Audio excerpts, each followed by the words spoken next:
Good morning, everybody. Thank you so much for joining us today. My name is Emily Garfinkel. I am the Membership and Programs Manager here with the Connecticut League of History Organizations. We are joined today by some special guests from Creative Commons, as well as our Executive Director, Amherst Williams, and Mike Kamizis from Connecticut Humanities. And it is our pleasure to introduce the first of three in the Intellectual Property series. Today's session, being the first of the series, is Introduction to Creative Commons Licenses and Tools. And we are very excited to have a very special presentation from our guest today.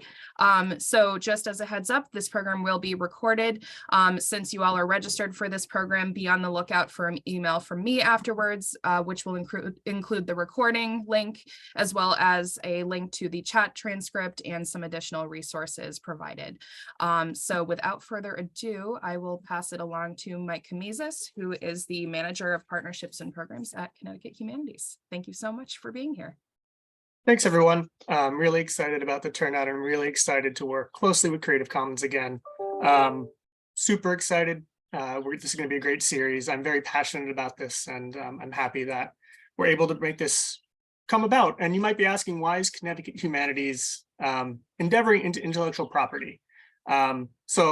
I've been at Connecticut Humanities for about a year now, and I manage all of our projects, both digital and kind of this as well. So part of my goal at Connecticut Humanities was to think about intellectual property and kind of how do we approach that? How do we work with all of our grantees and reuse the great content we fund? And this is the question, or why IP, and this is what we've come up with, that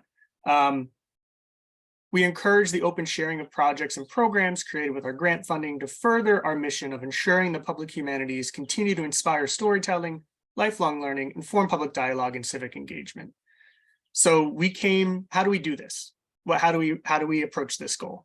And it comes through in our intellectual property policy, which we have crafted and has been adopted by the board. I will share a link to it in the chat after my presentation. So why did we go this route? Well, we want to promote open sharing and reuse of content that we fund, that other people have funded, or that you've digitized. We want to do this because we want to tell a fuller history of Connecticut. And we see IP and understanding open access and sharing as a way to do that. We also, for our grantee organizations, it's about credit and protection. You do want the credit for the great work you do, and you do want to protect yourself when you invest in creating content. But that doesn't mean that you don't want to share it. So there's kind of like two sides of the same coin here, right?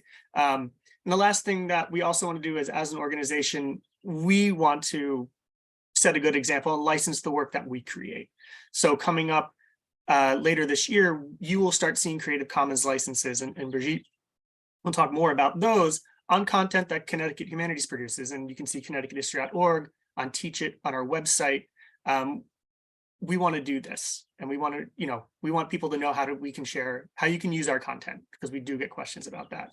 And I do want to talk about just the project timeline, where we are and what we're doing, and where what we're doing today fits into all this.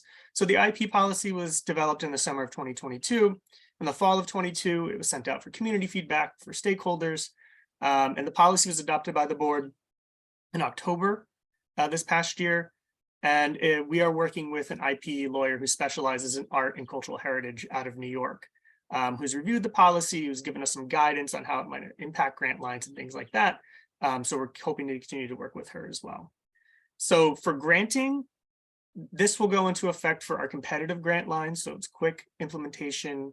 And I know Leanne is here, Leanne Partridge. It's quick implementation, planning, and I cannot remember the capacity grant. There we go. Thank you, Amherst. So it will impact those grant lines. It will not impact operating support, partnerships, or sponsors at this time. We have an IP webpage that's in draft form. So by the next time the next session comes up, we will have a link to that. And hopefully when Emily sends out her email wrapping this up, it'll be live, so you can go there. And we're updating grant guidelines and more helpful information coming soon. So this session is part of a larger education effort around intellectual property to build knowledge so that when people come and see there's an intellectual property policy at Connecticut Humanities, we have resources available to really explain it. The policy is not really anything too scary. It's very run of the mill when it comes to intellectual property in terms of a funder. We believe in a lot of these things, that we fund things that are available to the public, that we don't want profit. We don't want to profit from them, and we're not going to come and take them from you. It pretty much lays that out. So the webpage will talk more about that. So we have the 3 webinars now. We're building knowledge through CTH staff. We'll be having a workshop in the fall, hopefully, so that we can just kind of build that into what we do as a funder. And then we're working to get a working group together of people who are knowledgeable in intellectual property and cultural heritage. They will be in place by the time this grant, the grant kicks in, right, with January 1st. So act as a network for people with questions. And we're also working at a higher statewide level, working with people in open education, working with people in open art, trying to work with people in open science to see where we can find connections. And I'm excited for that. And we'll be working with Creative Commons to kind of get that project rolling too. Again, to foster more sharing among the disciplines and get culture and art and education and science all working together towards great goals. So I'm going to stop sharing now, and I'm going to send it over to Brigitte. Brigitte Vezina is the Director of Policy and Open Culture at Creative Commons. She's passionate about all things spanning culture, arts, handicraft, traditions, fashion, and of course, copyright law and policy. She gets a kick out of tackling the fuzzy legal and policy issues that stand in the way of access, use, reuse, and remix of culture, information, and knowledge. Before joining Creative Commons, she worked for a decade as a legal officer at WIPO, which I cannot remember what that stands for, but it's the World IP organization. And then she ran her own consultancy advising Europeana, Spark Europe, and other copyright matters. Currently located in the Netherlands, where she lives with her husband and children, Brigitte grew up living in 8 different countries across North America, Africa, Europe, but Montreal is where she proudly comes from. Brigitte is a fellow at the Canadian think tank for Center on International Governance Innovation. She holds a bachelor's degree in law from the University of Montreal and a master's in law from Georgetown University. She has been a member of the Bar of Quebec since 2003, and I'm really excited to hand it over to Brigitte. Well, thank you so much, Mike, and thank you, Emily and Emrys, and everyone here for your participation. It's a real honor for me to be able to address you today. Mike and I have been talking about this and preparing this for quite a few months now, and it's nice to see that this is finally happening. I'm here with Jocelyn Mira, my colleague from Creative Commons, who just joined us a few months ago now, and it's great that we are going to be able to touch on many different topics together over 3 sessions. Like Mike said, this is the first of 3, which will cover Creative Commons, openness, copyright.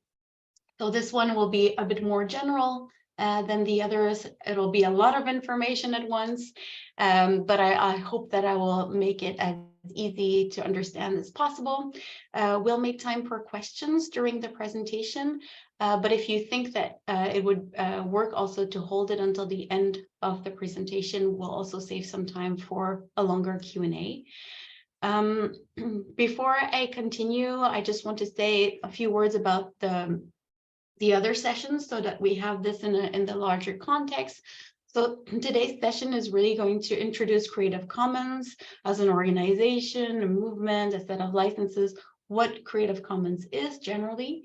Then we'll take a deeper dive into copyright, because we cannot understand Creative Commons licenses if we don't have that foundation in copyright law. It will be quite basic, and again, we'll have to run through a lot of concepts, but hopefully it will give you a solid basis in order to continue to understand what Creative Commons is all about. The next session next month will be a deeper dive into open culture, which I think is the field of open that is most relevant to the work that you do. And the last one will be a little bit more technical. It will be about the licenses themselves, how to understand them as a user of content, and how to apply them as a creator. So that's it, just to give you a little overview of of what this whole webinar series is about. And like Mike said, there's also going to be a workshop for staff later in the fall, and hopefully this will be another opportunity to get to understand these issues even further. So I will start sharing my screen so that you can see my slides. All right. So you should be able to see today's agenda. So like I said, today is going to cover a lot of information. We're going to go through a lot of new concepts and ideas pretty fast, so bear with me. But if you look at this slide, you will see that the session is broken into 3 subparts. The first one is really about the story of Creative Commons and what Creative Commons is today. So we'll look at the foundation of Creative Commons, what event triggered the creation of the organization, and how copyright law actually plays an important role in that creation history. Then we'll look at Creative Commons today, what it is. It's mainly 3 things: a nonprofit organization for which I work. It's also a set of licenses, but it's also a global movement. Then the second part of our time together will be dedicated to copyright law, learning the basics. So we'll go through a very short history of copyright, its purpose, its main features, how it's actually a global system, but with many differences at the national level. We'll cover the rights, but also the exceptions to the rights, and the concept of the public domain, which is so central to sharing cultural heritage, knowledge, information, data, etc. And then the last part will be a quick overview of the different fields of open, the 3 main ones: education, science, and culture. Culture will be the one that's the focus of session 2, so we'll probably go a little bit faster today so that we can spend more time next month really going into all the details. So before we go any further, I'd like to offer a few minutes for an icebreaker, if you're up for it. So what we're going to do is I'm going to count down to 1 from 3. And when I'm done with the countdown, I would like you to share in the chat your name, your position, and a creator or an artist, dead or alive, that you would like to have lunch with. And if you're so inclined, to share why. So name, position, and artists that are alive that you'd like to have lunch with. On the count of 3, 2, 1, go in the chat.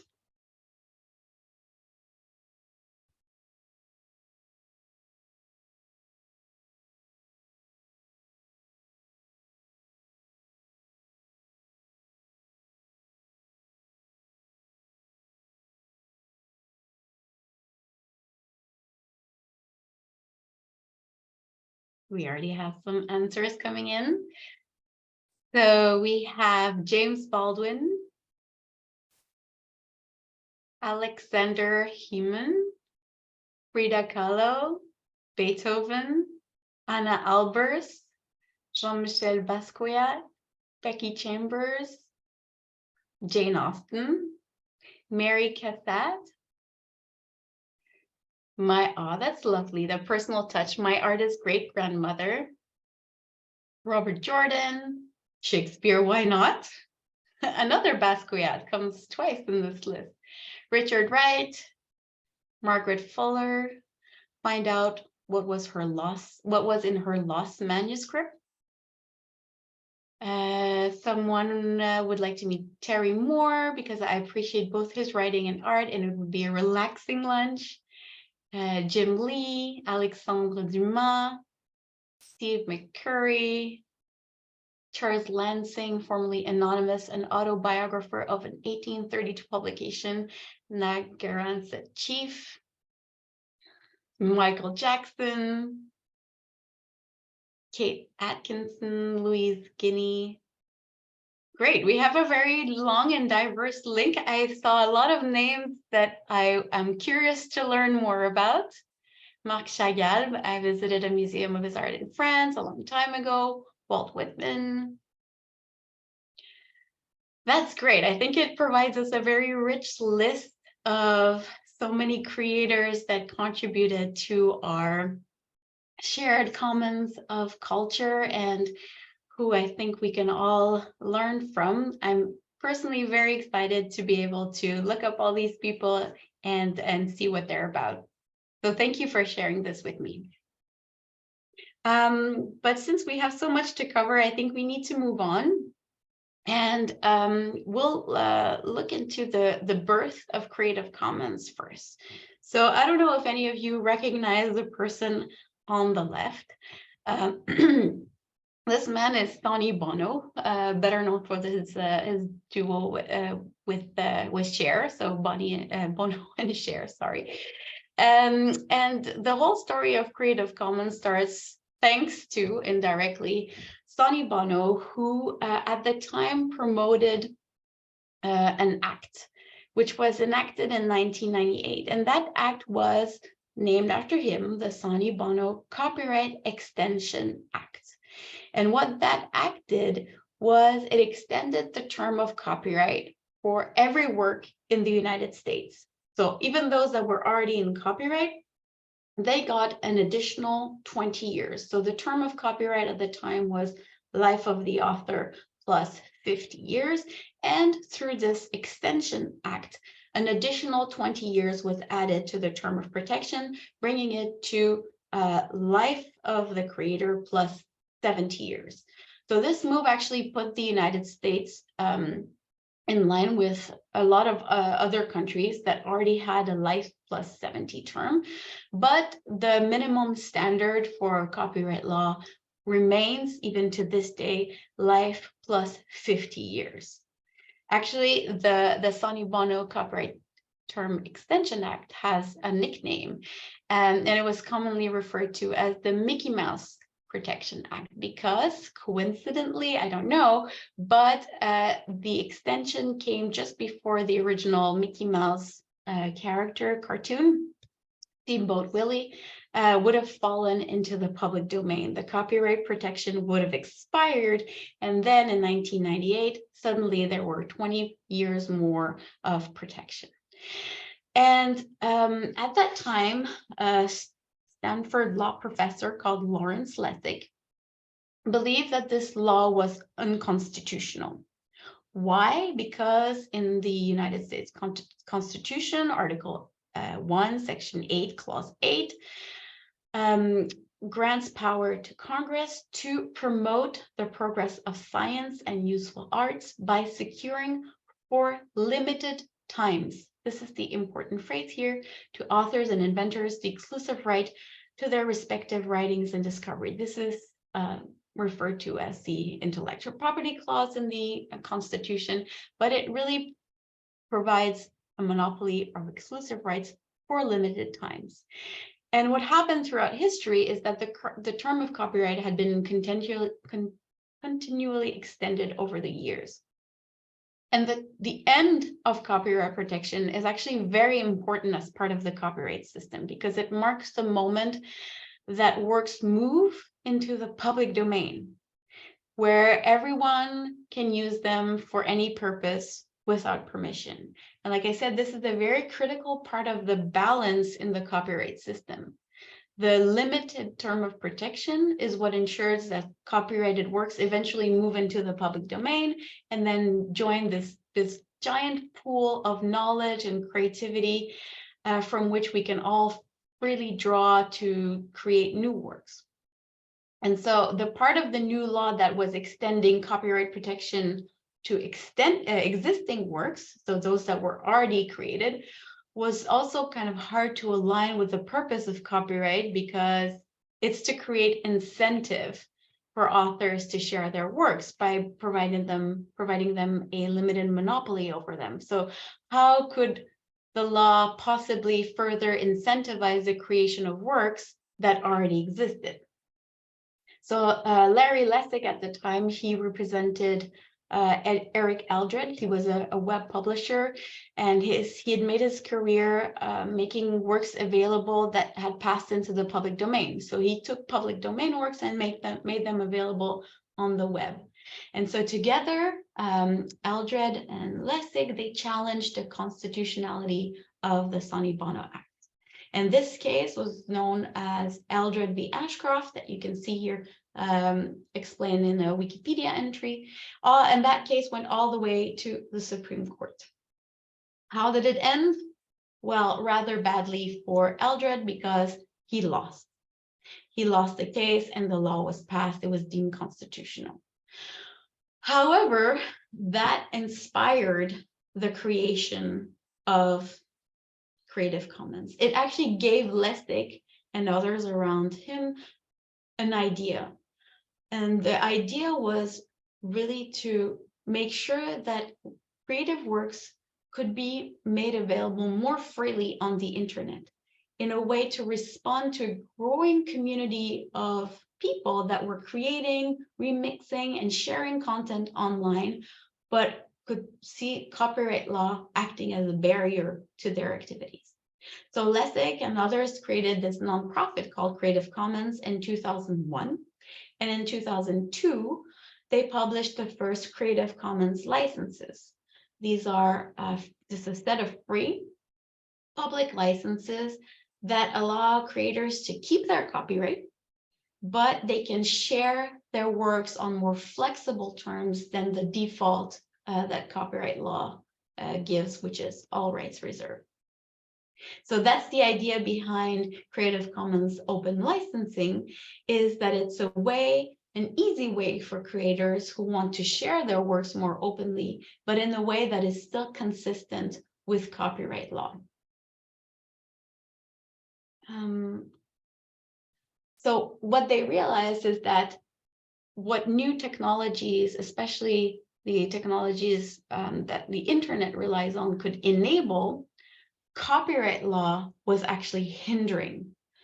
So the licenses were intended to be used by creators all over the world who wanted to share, who wanted to exercise this freedom to share, but were barred, were impeded by copyright laws that were misaligned with the sharing possibilities of the internet. So there's actually two ways to go about trying to make sharing more permissible, given the copyright framework.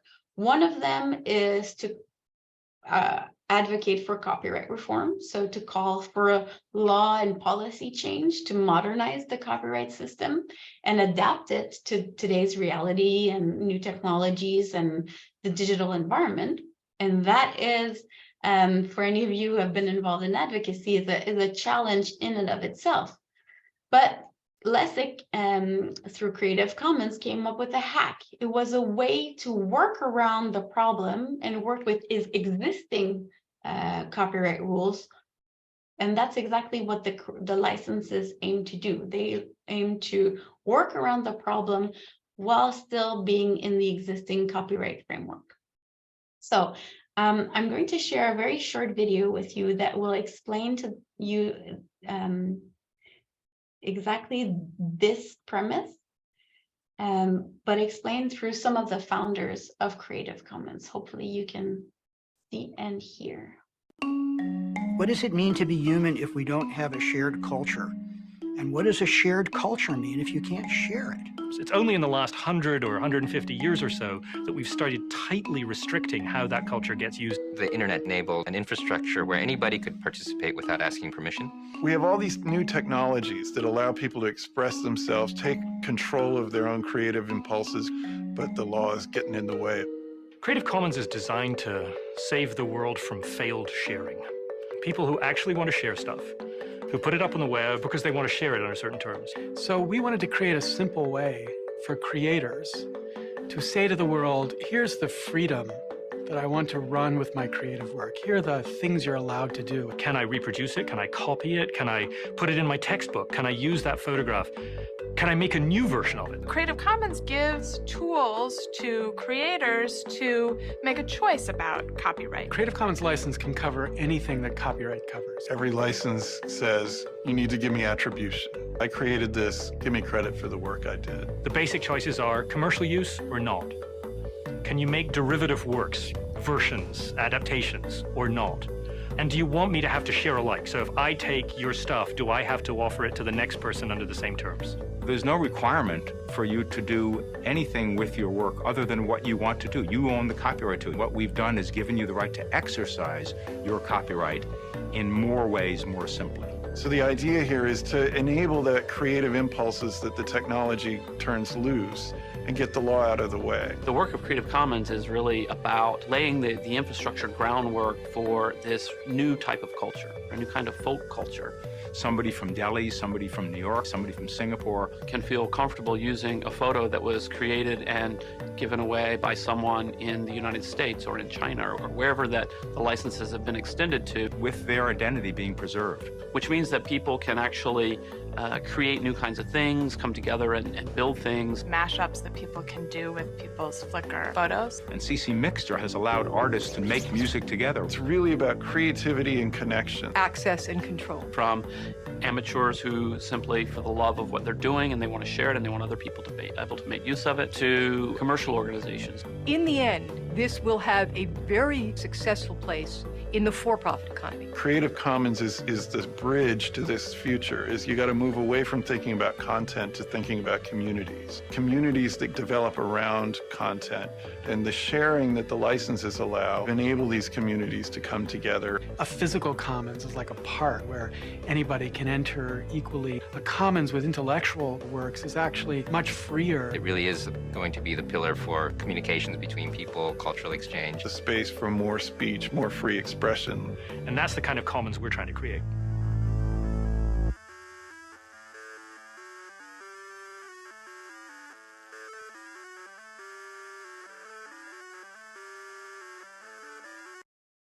All right, so I think that gave you a little flavor of what Creative Commons was intended to create, this commons of shared culture, and how copyright was actually the trigger, but also the necessary existing legal infrastructure for Creative Commons licenses to enable new sharing, to create this commons of shared culture.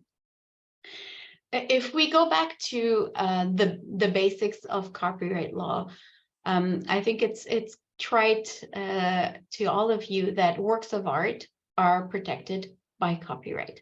So it's often invisible. It's often an invisible framework that underlies our interactions with creative works every day. But many of the things that surround us, even though we might not think of them as creative works, are potentially protected by copyright. So an incredible amount of content is actually copyright protected by default, because copyright is granted to creators on their works automatically upon creation. So unlike patents or in most cases trademarks that require formality in order to exist and to be enforceable, there is no formality required for copyright to exist. In fact, the Berne Convention, as we'll see, prohibits formalities as a condition for anything to be protected by copyright.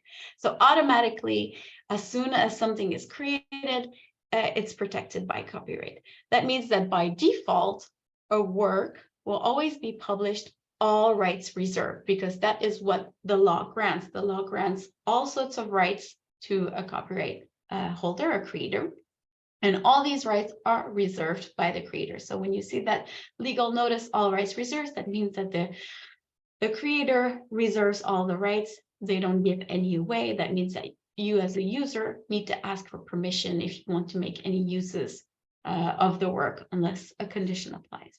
So works of art, can be sculptures, paintings, other creative expressions. Software is often protected by copyright. Simple labels, as long as they meet a very low threshold of originality could also be copyright works. So we are surrounded by copyright protected works every day in everything that we do. And so the key is that the creative work has to be original, but that limit, that threshold is so low that an enormous amount of content that's available on the internet becomes automatically copyright protected. And therefore, any use of that content online or otherwise requires authorization of the copyright holder. And that makes sharing online extremely difficult. Enter Creative Commons licenses.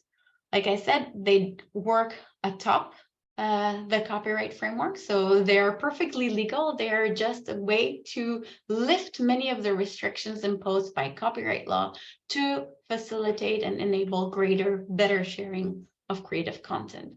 The licenses allow creators to choose. They give them that freedom to decide the rights that they want to reserve, that they want to keep, and those that they want to waive in order to share their work more permissively with the public.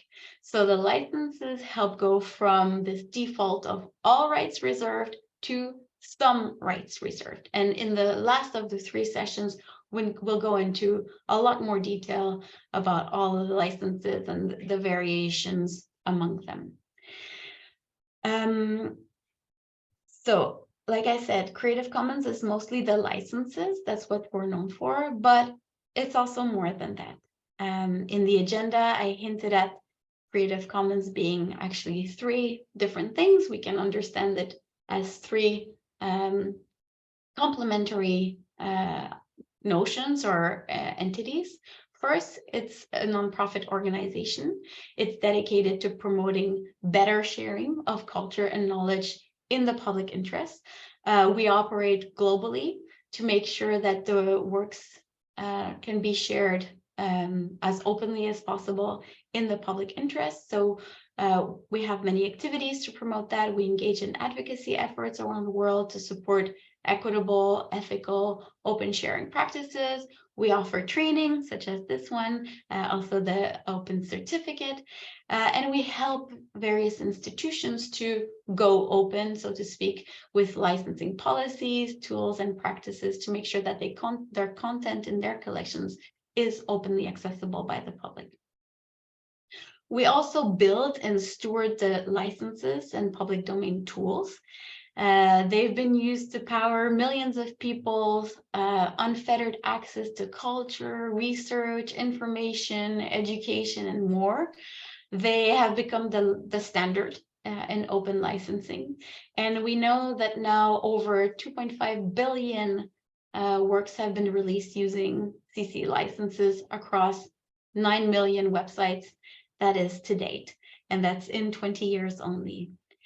And finally, we're also an international network of lawyers, activists, experts in copyright law, open education, culture, science, etc.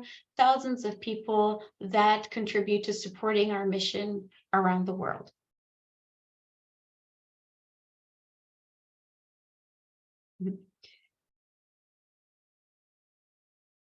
All right, so this is just to recap that we're a nonprofit organization. We operate and steward the open copyright licenses, CC licenses. We were founded in 2001. We operate worldwide, and our network is made up of 48 country chapters, so independent entities built around the same foundational principles, but that operate in their own national jurisdiction. Our vision is a world where knowledge and culture are equitably shared in ways that serve the public interest. And in 2021, we came up with a new strategy that focused on empowering communities and individuals, governments, institutions, etc., to equip them with the technical, legal, and policy solutions to enable better sharing. So we shifted our focus from purely enabling sharing en masse, so to speak, to a focus on better sharing. So not just more sharing, but better sharing. And what we mean by that is sharing that is contextual, that is ethical, inclusive, sustainable, purposeful, and pro-social. And we try to achieve this in line with our 3 strategic goals under advocacy, innovation, and capacity building. I will leave you to read this in more detail at your leisure after the session. Like I said, we have 6 licenses that you can see here represented by our various icons.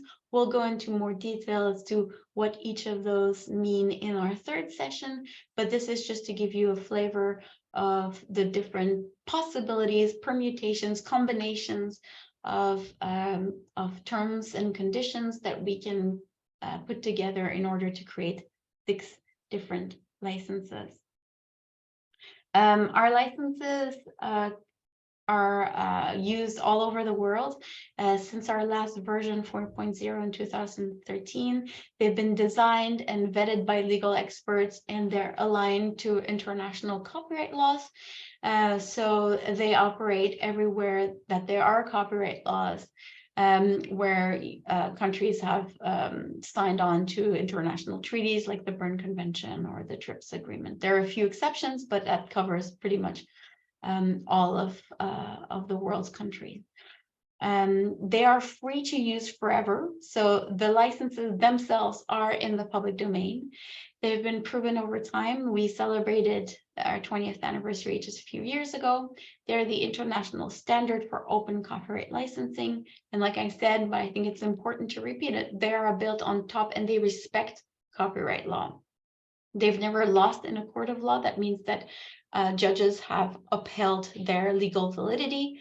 And so they are a very safe and certain legal mechanism to support open sharing. These are some statistics that are already a bit dated. But we now know that there's been nearly 2.5 billion license work since the creation of the first licenses. And it keeps growing. This is the last slide about Creative Commons in general. This is about our global network. Like I said, 48 chapters, hundreds of members all over the world.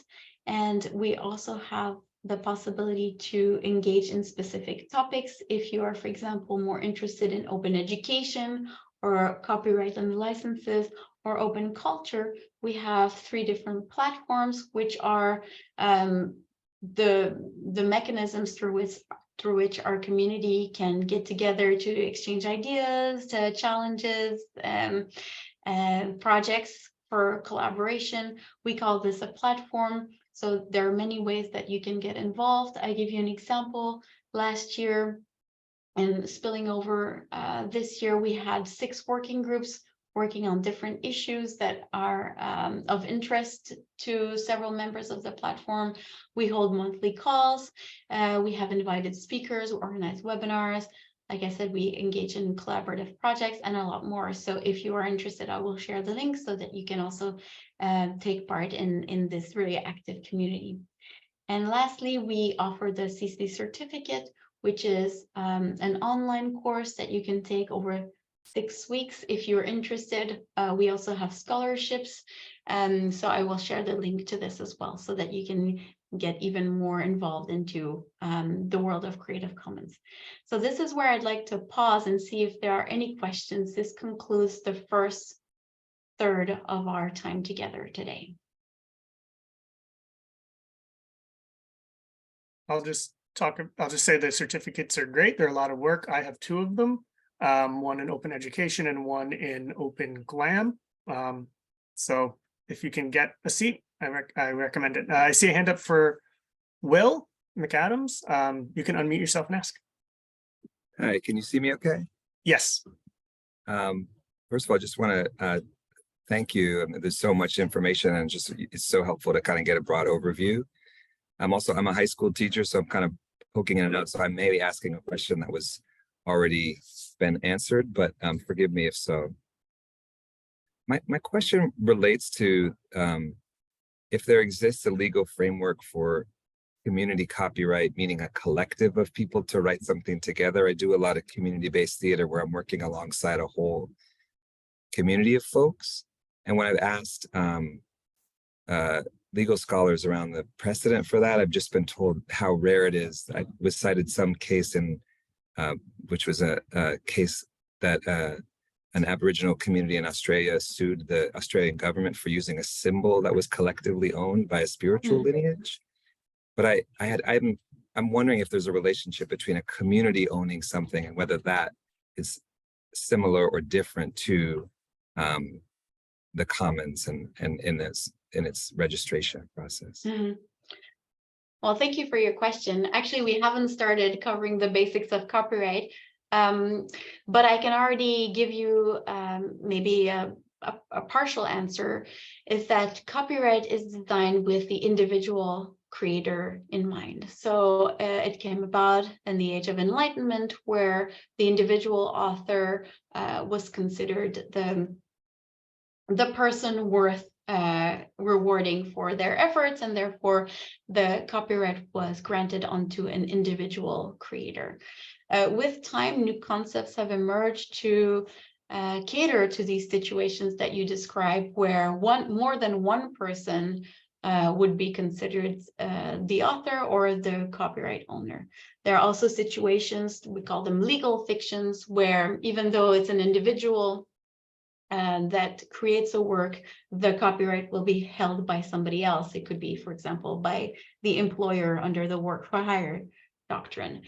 And some of the ways that copyright has devised in order to protect groups or at least more than one author is through concepts like joint ownership, where several people can jointly own copyright in a work, works of collaboration, where several authors collaborate in order to create a work together.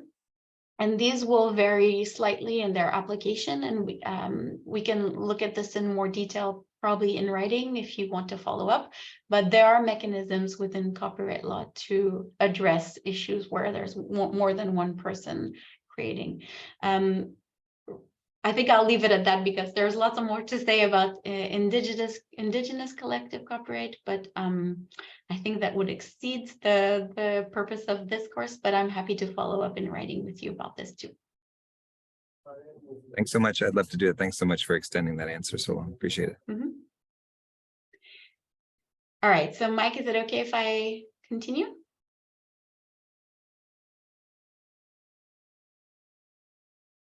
There are no more. Sorry, yes, I forgot you can't see us. You're seeing your screen. Yes, we're good to go. Yeah, sorry.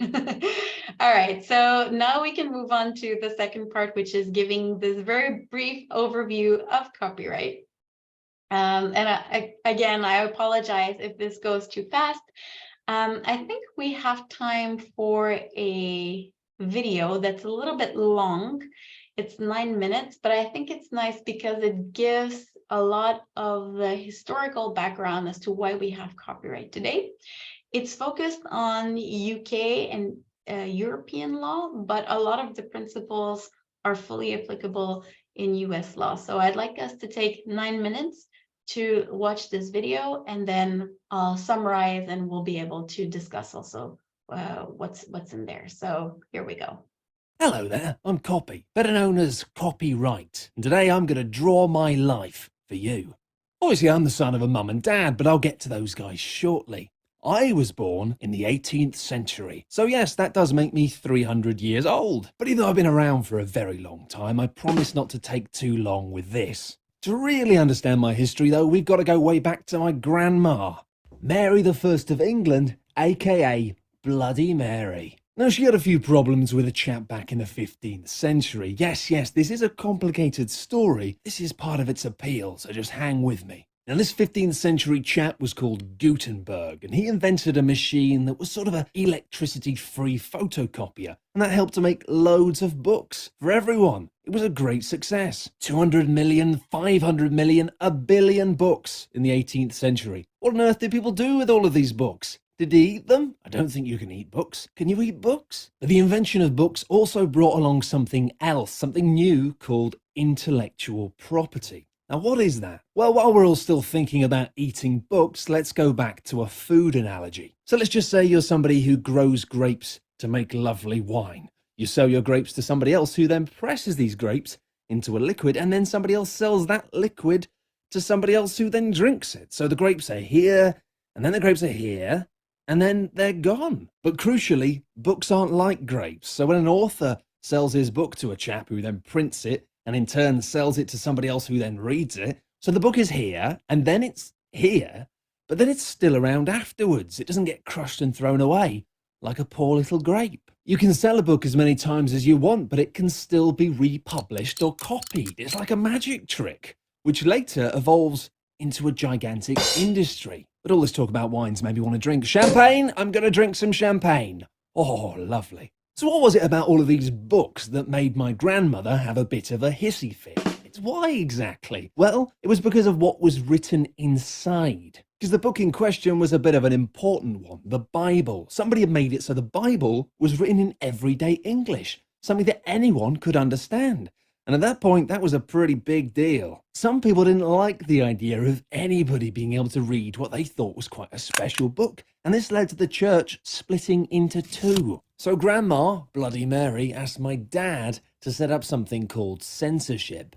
Sounds fun. He set up this tiny clique of authorized printers so that they could control exactly what was being said in these books. Life was good, Grandma was happy, but that didn't last. Censorship expired. Now, this was a disaster for the printers who begged for the return of censorship, but the answer was no. So what happened next? They asked my parents to come up with something new to save them, and Dad thought, well, a book is made of paper and ink, so it's an industry. But Mum thought that a book was all about including knowledge, so it was a public property. And together, they had a big idea. They decided to create me, copyright. I'm the apple of their eye. Two ideals mashed together. My main mission is to protect authors, whether or not they want this, and to foster knowledge. Censorship was a big no, but the printers needed something to save them. So copyright, what do you think of copyright? The answer was a yes. Time for more champagne. Now, it's the good bit. This was where I was born. I was born in 1709. And they called me copyright, as written here on this pretty piece of paper. Yes, it's my birth certificate. Isn't it lovely? And what I do is I give a quid pro quo, which sounds cool, but in English that basically means something in exchange for something. When a person's clever enough to create a work that benefits mankind, then he or she has the copyright for a specific time in exchange for the benefit created. You've done humanity a favor by making something cool. In exchange, we're going to make sure that you get what you deserve for it for a pretty long amount of time. But that's just the romantic version. The love story of my mum and dad is the story that the industry likes to tell about why copyright was such a great, cool thing. But in truth, copyrights are often held by the industries, which does its best to keep a hold of them for as long as they possibly can. Because big companies need to ensure a work's industrial reproduction can happen properly. They need to attract investment and increase production. And often in the process of this, the author of the actual work often has to give up some of his or her rights. This brings us to another problem though. Giving up rights inevitably puts the brakes on what my mum wanted from copyright. Open access to all knowledge for everyone. And that's something far more important. And oddly, perhaps ironically, what English speakers call quid pro quo became qui pro quo in French. And to a French speaker, qui pro quo means misunderstanding. Anyway, that's how I was born. Now I want to live as I please. I'm going to become a real star. Just you watch. Watch this. And vomph, just as copyright was applied to books, I've also been applied to poems, songs, letters, sculpture, drawings, dance, mime, opera, films, and so on. Everything, even circus acts. I'm everywhere. So I got bigger. I need a bigger glass of champagne, the biggest you've got. Zooming ahead now to the 19th century in Bern, every country decided to adopt me. I became a worldwide star. Even the Germans adopted me in the end. That said, it might not have been a great deal for Germany. Before they had copyright, they printed 10 times as many books, and these books were cheaper. And that helped Germans become better educated, helping the nation to dominate the Industrial Revolution in the late 19th century. Fair enough though, but they still decided to adopt me, copyright, in the end. So I extended my territory. Champagne again! More champagne, please. Yes, Keep wheeling it in. And while I'm on the topic of champagne, human ingenuity helped create some brilliant tools helping me to get even bigger. You know, in the old days, we were limited to just printing texts. Now today, we can record sounds, images, films, TV, YouTube videos, like this one here, and broadcast them all instantaneously to anywhere in the world. And this explosion of media, all of this stuff, all happened just in the 20th century. Now it's party time. Even Dad can't keep up. Anyone for more champagne? I've become the top guy. I'm rolling in money, and when people talk about me, they say show business. You know, last Sunday I dropped around to Mum and Dad's place for dinner, but there was a lot of shouting. Mum said that people have forgotten my original mission, what I was all about, and that each of my adaptations always work in favour of the industry and never in the public's interests. And, you know, I think she's got a point. But then Dad smiled wryly and said, well, it's better to induce envy than pity, and I guess he's also got a point. On the one hand, copyright does help people make money for the things that they've made, but sometimes it restricts work from getting out there to people. So even though I'm bigger than ever, I'm not really sure if I'm properly doing my job. Anyway, that's my amazing life over 300 years. I don't look a day over 20, do I? Anyway, now it's time for the 21st century. People still have 2 arms, 2 legs, 2 nostrils, but everything has changed because we now have the internet. Now, just like the arrival of printing, the internet's a high-tech invention that is changing our world at an alarming rate, changing relationships between people and their ability to share knowledge. And it's no longer just about show business. I mean, every day we're on it interacting together. And as for me, my last upgrade was back in 2001, before YouTube, Facebook, or Wikipedia. The world's a completely different place, but the rules I operate on are still quite old-fashioned. So that's why I decided to create this Draw My Life, to explain my origins and mission to as many people as possible. Copyright to encourage creation. You see, I wasn't just a tool designed to help make people money. I was there to try and encourage people towards a goal, and that goal was creativity. Thankfully, it's time for me to have a bit of an update, and my reform is now taking place at an EU level. The next episodes will try and explain complex things in simple terms, like how to fix copyright on the web and elsewhere. We'll also talk again about loads of misunderstandings that are heard around Brussels. It's going to be great, so be sure to subscribe so we can talk about my life a bit more. And even though I haven't earned it, I'm going to have some more champagne. Champagne, please. Oh, just a bit more. All right, so that was also a little dated because since then there's been reform in 2019 in the European Union. So when they say Brussels, they mean the whole European Union legal framework. But a lot of the history hasn't changed. So it's actually a whole historic panorama of copyright in just under 9 minutes. And now we're just gonna go through what the video evoked and try to summarize the key points around the history of copyright, its rationales, and its main features. So like we saw in the video, copyright first started with the printing press. Before that, in the Middle Ages, I've been told that people used to put curses on books to protect them from illicit uses. I don't know how useful that was, but at least there was a way to kind of limit illicit copying. In the 15th century, with the printing press, suddenly we have large-scale reproduction, and somehow these curses don't work so well anymore. So the powers that be come up with these printing privileges that offer printers in a limited territory for a limited time the privilege to be able to print and distribute the books.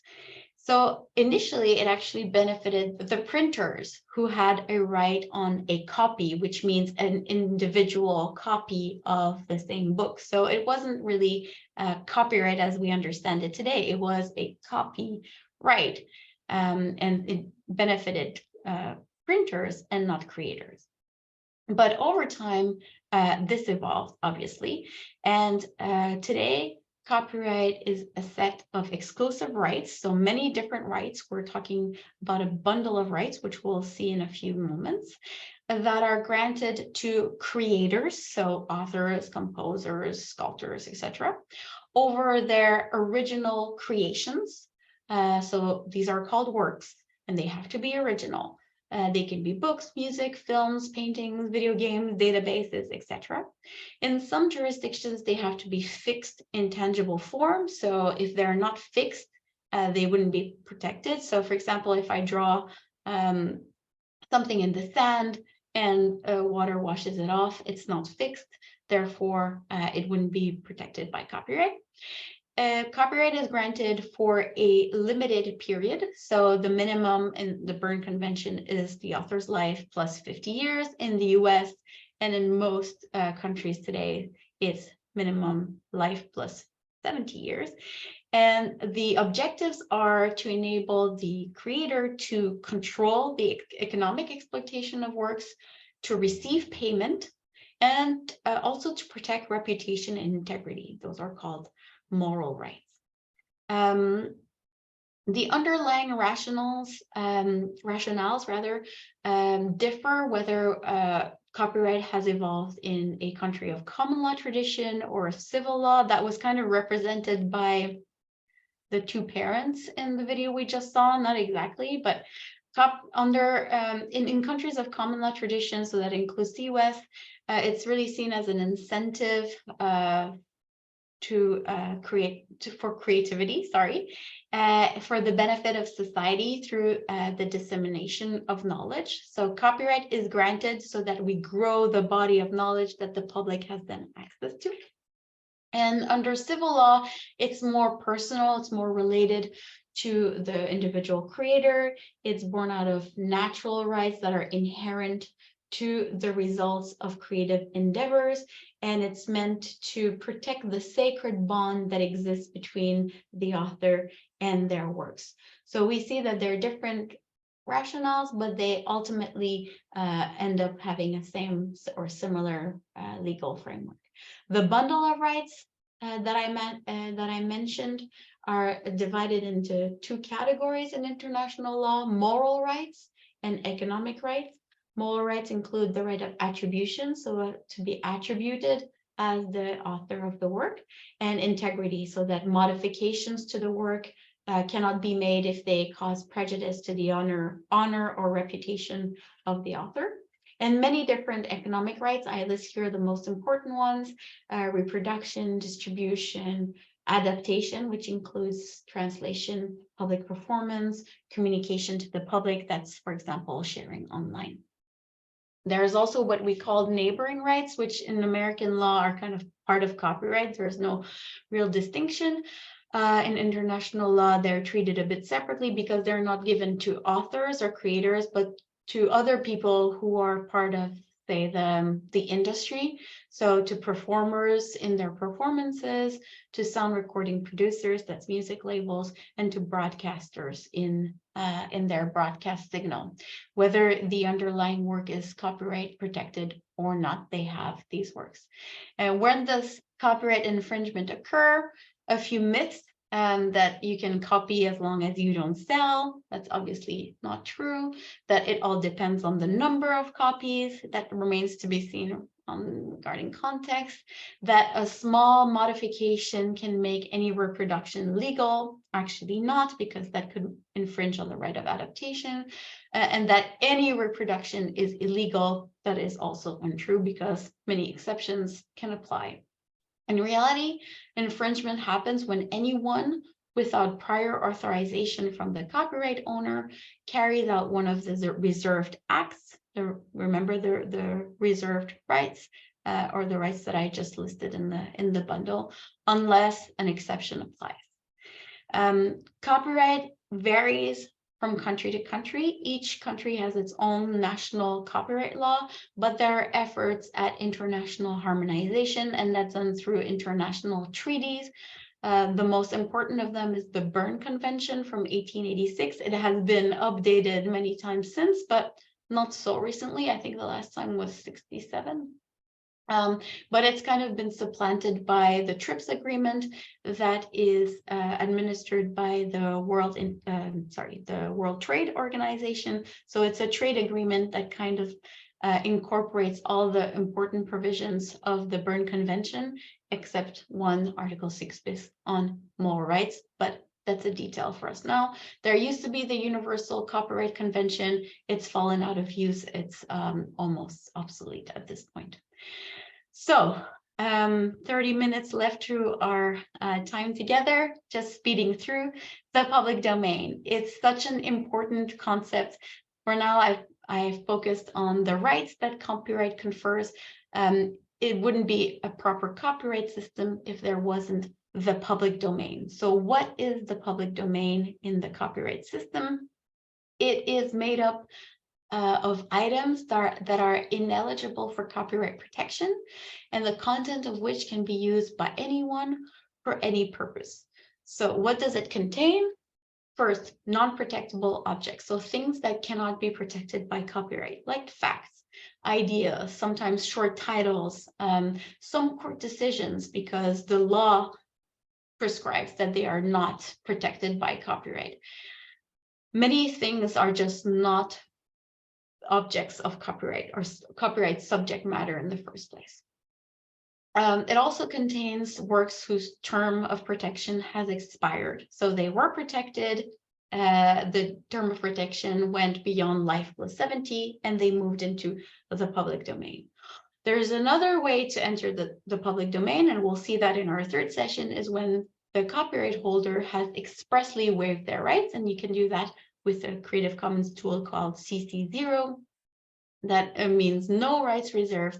That means that the author decides to waive all their rights and dedicate their work to the public domain, placing it immediately before the expiration of the term into the public domain. And what does the public domain do? Well, here we have an example of innovations that can happen when we are able to reuse works in the public domain. This was an initiative during COVID by the Getty Museum that launched a Getty Museum Challenge that invited people to recreate public domain works with household items. It was very popular. People from across the world sent images that were then compiled into a book that was called Off the Walls Inspired Recreations of Iconic Artworks, and the profit went to Artist Relief. So it was a very nice project showing that the public domain is really this wonderful reservoir of works from which we can all take inspiration and create new works. So it's really sad to think that this kind of initiative would not have been possible if this concept of the public domain didn't exist and allow people to recreate works from the past in a more contemporary setting. I also want to mention that in addition to copyright, we have to be careful because there are many cultural and ethical factors to consider. So it's not, and it goes back maybe to Will's question before about indigenous cultural creation, where copyright is not the only lens through which we can consider access and use of cultural content. So it's important to keep in mind that we have to approach this with sensitivity and, to bear in mind many ethical considerations and also local context that can inform who has access, under which conditions, and for which purpose. So in this slide, I tried to express that it's not always because something is in copyright that it's freely available for use and reuse. That's only, it's not because something is in the public domain that it's freely available for use and reuse under the copyright framework. We also have to look at cultural rights, customary laws, laws on indigenous cultural heritage, ethics, and all other kinds of norms where access, use, or reuse may not be allowed. So it's two systems that may operate on top of each other. I just want to make that clear because copyright is not the only system that governs access to cultural heritage. In addition to the public domain, Exceptions and limitations also play an important role in balancing copyright. So you can imagine a kind of balancing scale with rights of copyright holders on one side, and then public domain and exceptions and limitations on the other, making sure that the whole system is balanced and actually fulfills its purpose to enable the public wide access to cultural content and to knowledge in general. So the public has some rights to use copyrighted works, even though they are still in copyright, without payment, without permission. And that is possible either through itemized specific exceptions and limitations, so they are listed very specifically in the law, or many countries have flexible, open exceptions and limitations, so open norms. In the US, it's the most famous one, is the fair use concept. Other common law countries have something called fair dealing, but it's the most kind of flexible way to give courts more freedom to interpret whether a situation is fair use or not. However, Larry Lessig, the founder of Creative Commons, said that fair use in America simply means the right to hire a lawyer. I think what he meant by that is that it leaves a lot of uncertainty because it has to be decided case by case. It's never 100% clear whether an act will fall under fair use or not, and often requires legal interpretation. So although it has a lot of advantages, being very flexible, it can also leave a lot of uncertainty and leaves a lot of questions open. Fair use can be determined by following a 4-factor test. We don't have time to go into the detail of it, but I would say that the purpose of the use and the effect on the market, so factors 1 and 4 are the most important one, and every case has to be looked into separately on a case-by-case basis.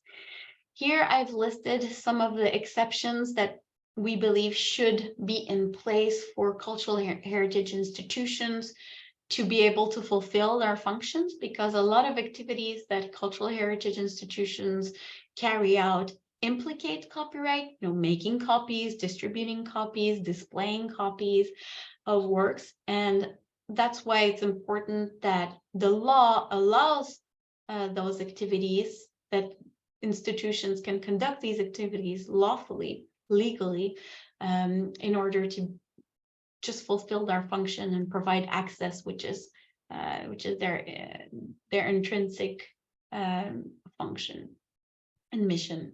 So to reproduce work for preservation purposes, that's an obvious one, but also to display and exhibit works, including in digital form, orphan works, out of commerce works, etc. The list goes on of all the different situations where the law should allow institutions to be able to conduct things, even though they would otherwise be copyright infringement.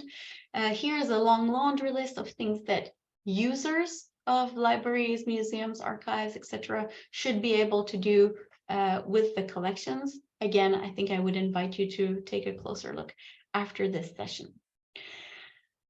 We have about 20 minutes left. I can pause for maybe one question, and then we'll use the last 20 minutes to go into the open fields like science and education and culture.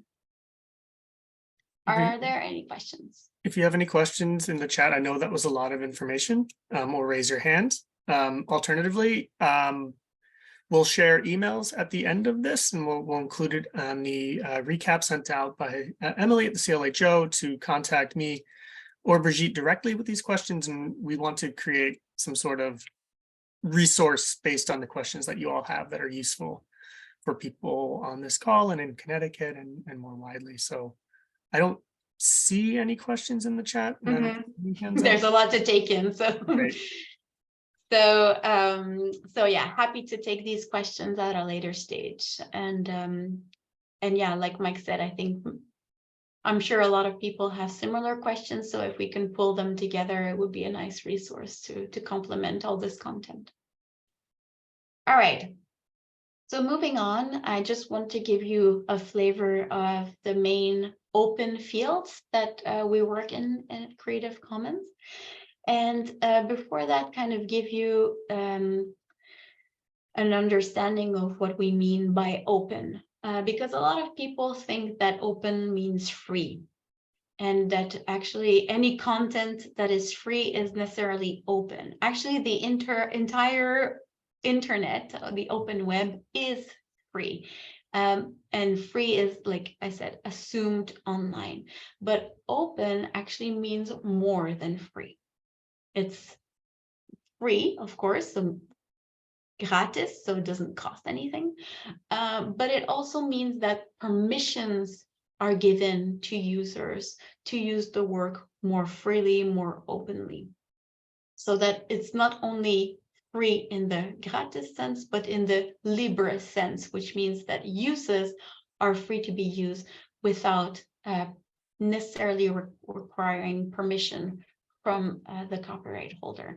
And at Creative Commons, with the help of our licenses, we are the ones that actually put open into the fields of education, science, culture, but also data, and other fields that I don't have time to mention here. It's important to start with the premise that knowledge and culture are public goods. And as such, anything that is publicly funded, at least at a minimum, should be openly licensed. So anything that receives public funding should be openly licensed, because if it's public money, it should be publicly accessible. That is kind of our baseline. So if we look at an application of this principle in education, we see that education is, of course, a universal fundamental right. At Article 26, the Universal Declaration of Human Rights states that everyone has a right to education, and that education shall be free, at least in the elementary and fundamental stages. It's also part of the United Nations Sustainable Development Goals. The goal number 4 on quality education states that we must ensure inclusive and equitable quality education and promote lifelong learning opportunities for all. And we see that this goal is actually very difficult to attain when we look at the way that copyright law, again, kind of hampering the distribution of knowledge. So this is a very neat table that was created by David Wiley, which shows that with evolution from handwriting in the Middle Ages to the printing press during Renaissance, and now with the new technological revolution of the internet, we see that the cost for distributing a book online now amounts to a 10,000th of a dollar. So the costs of sharing have decreased significantly, but at the same time, the laws have not really evolved past that printing press stage. So remember when I said that, what new technologies enable copyright prevents? Well, this is a perfect illustration of the ease at which the internet would actually facilitate sharing of knowledge, but where copyright, which is archaic and hasn't kept up with the evolution of technologies, is actually preventing that sharing in ways that would actually enable us to achieve education for all. I'm going to skip the video now because I see that there's still a lot of content to cover, but I invite you to watch it. It's actually not so long, but education is fundamentally about sharing. I will skip it because we won't have time otherwise. So I just want to mention that another important international instrument is the UNESCO Open Educational Resources, or OER recommendation. It was unanimously adopted by all member states at the 40th UNESCO General Conference in 2019. So it's fairly recent. But it's actually the first time that open education is actually recognized in an international instrument, and it gives national governments a very specific list of recommendations to support open education in their countries and to collaborate with other member states. It gives a definition of OERs. So they are learning, teaching, and research materials in any format and medium that reside in the public domain or are under copyright but have been released under an open license. They don't mention CC licenses, but that's kind of understood as the standard, and that permit no cost access, so free in that no cost sense, reuse, repurpose, adaptation, and redistribution by others. That's where all the permissions aspect of open come in. So it's not just about access, but it's about the possibility to reuse and repurpose and adapt and redistribute. And this really helps foster the growth of knowledge and really helps people have more possibility. I'm sorry, I realized I hadn't changed the slide on your screen, but here you have the definition of open educational resources. So the permissions, in order for something to be OER, we refer to this as the 5R rules. People have to be able to retain, so to make and own a copy, to reuse, so to use in a wide range of ways, to revive, which means to adapt, modify, and improve, to remix, so mix together, combine two or more resources to create a third one, and to redistribute, to share with others. If it doesn't meet those 5R rules, it's not considered an open education resources. We'll see how the Creative Commons licenses mostly enable the creation of OERs, but certain, so two of them that are more restricted, do not help create OER. This is an example of a resource where you can find open educational resources, 2,500 openly licensed courses on the MIT OpenCourseWare.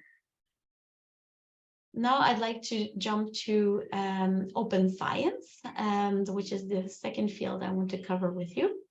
And open science is really about opening up scientific resources in order to solve the world's biggest problems. So if we want to address the world's biggest problems, the science about them must be open. It's kind of our baseline here, that if we want people to be able to put their heads together and solve our most pressing problems, the information about them has to be open.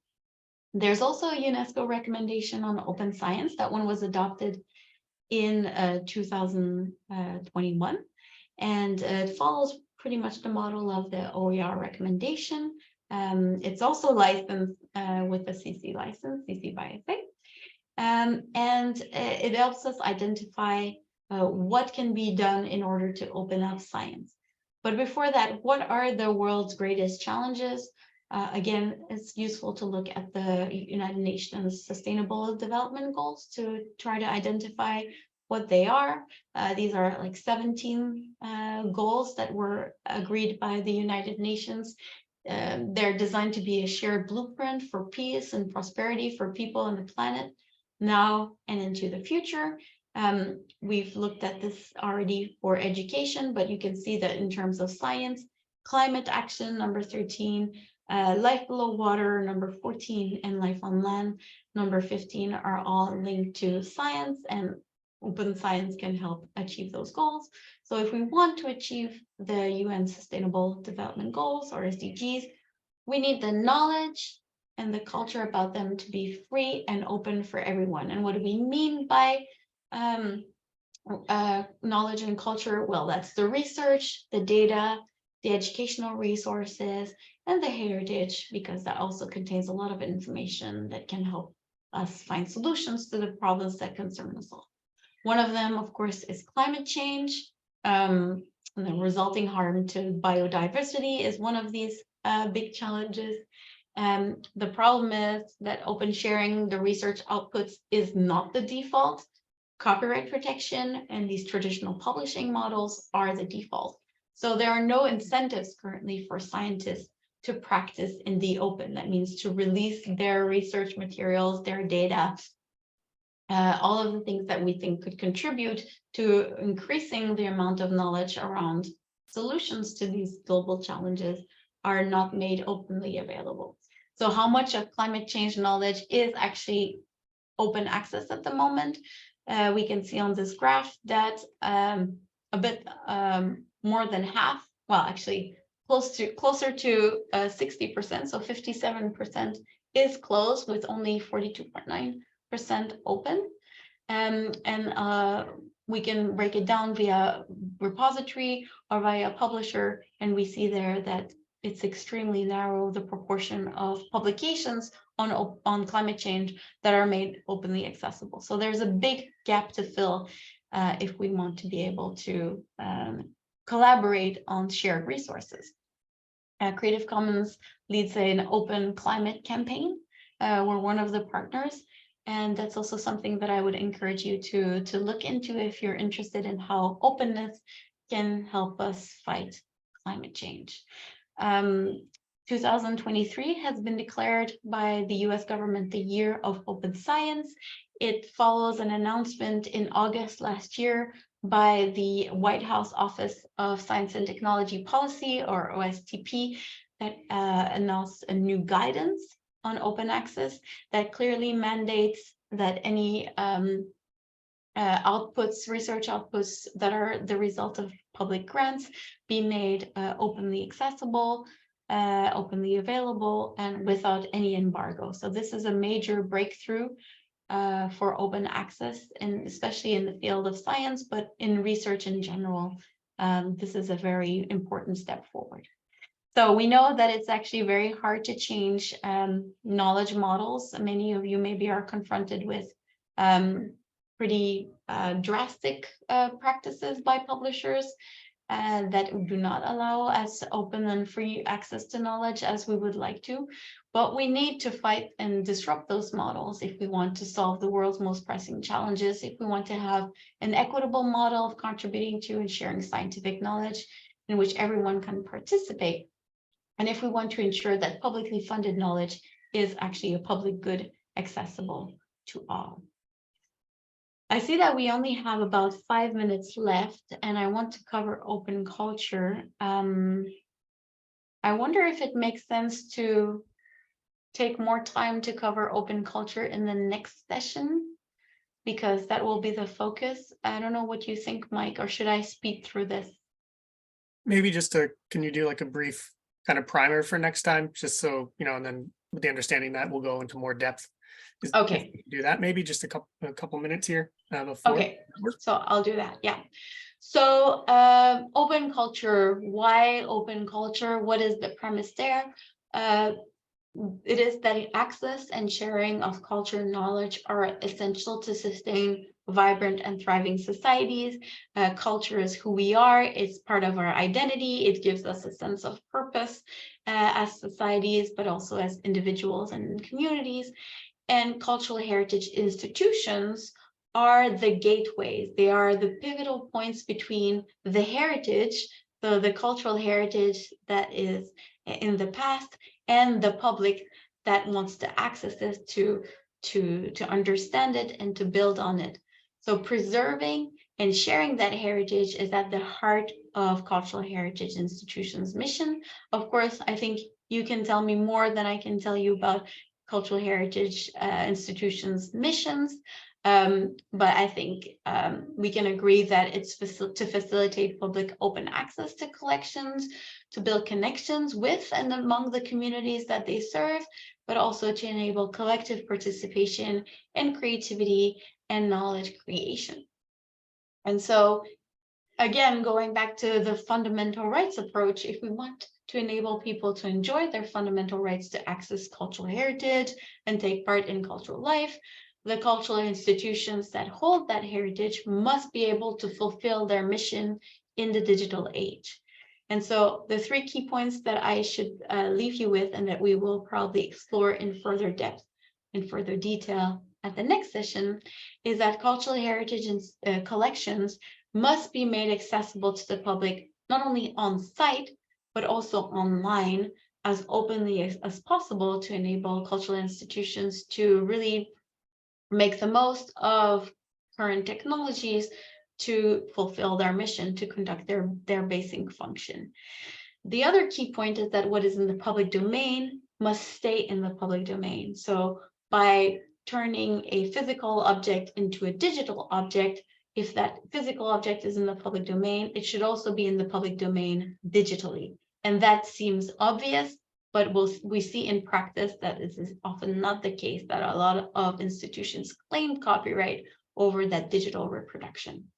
And the third key point is that access must be meaningful, inclusive, and equitable, and must allow use and reuse, because there won't be preservation, there won't be transmission, there won't be meaningful appreciation of cultural heritage if it cannot be reused in different contexts with new interpretations, new meanings, recontextualizations. And Creative Commons role there is that with our Creative Commons licenses and tools, we can help institutions to make their content digitally open. A lot of institutions have already done that using CC0. Here we see Paris Musée. The Smithsonian was one big release of 2.8 million images in 2020. And the Rijksmuseum, also one of the pioneers of open.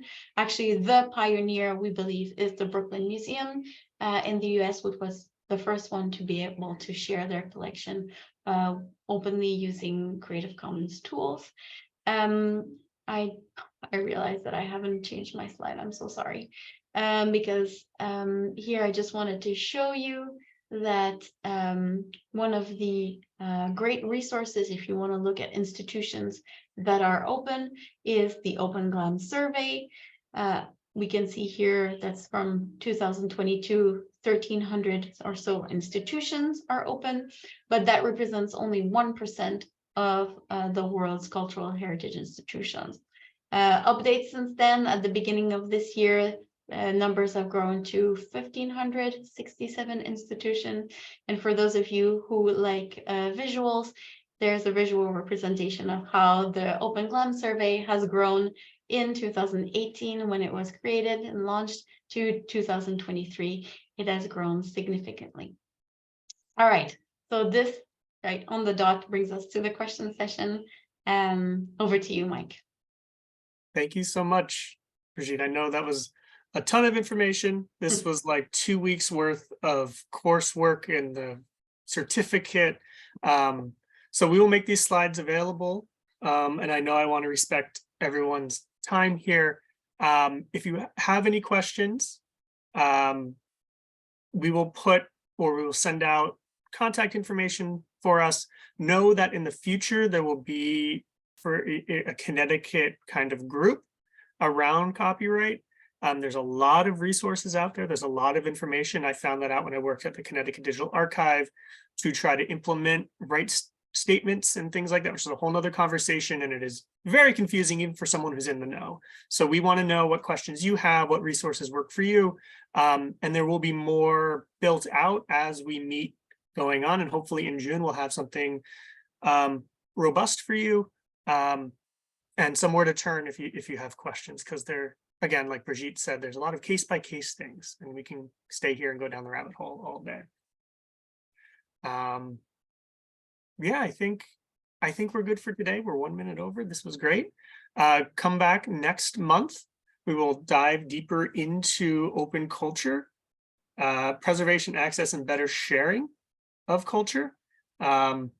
And talk a lot about what Brigitte covered near the end, which is very near and dear to what I believe. And I'm glad we have someone who can articulate much better than I can, besides saying like, this is a great idea, you should do it because it's the right thing to do. So I'm excited for that presentation as well. Emily, Amherst, thank you so much. Brigitte, thank you again. Thank you. Thanks to everyone for listening. Thank you, everybody. Thank you all.